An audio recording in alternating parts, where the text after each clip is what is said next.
Ada's home was beautiful, but lifeless.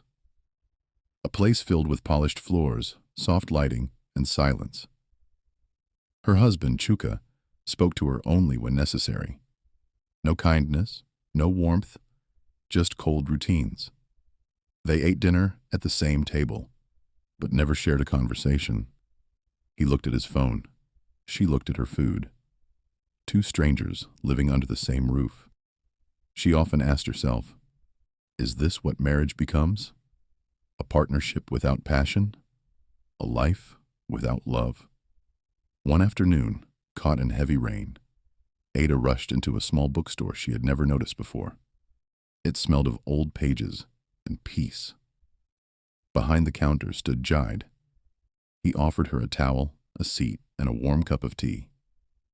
They talked, first about the rain, then about books, then about life.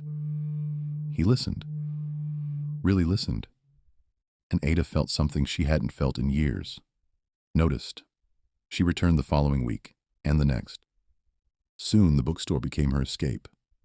Not from her house, but from the version of herself she had become. With Jide, she could laugh. She could talk about her dreams, her childhood, her fears. He never judged, never interrupted.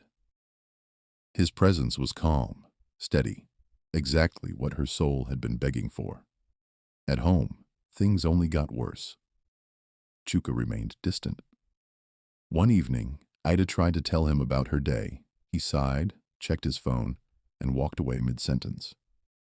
She stood there in silence, realizing she felt lonelier beside him than when she was completely alone. Back at the bookstore, Jide began to open up. He told her about his life, quiet, simple, filled with small joys. One day, as golden light poured in through the window, he gently reached for her hand and said, "Ada, I think I'm falling in love with you." Her heart stopped. She wasn't shocked. She felt the same, had for a while.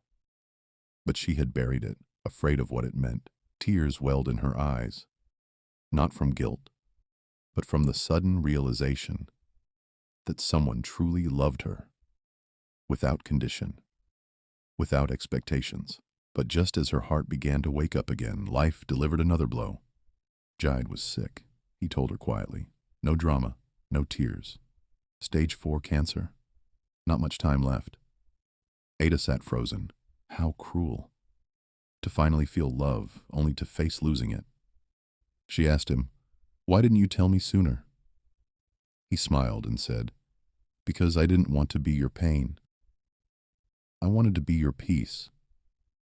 So they lived, not for years, but for the days they still had.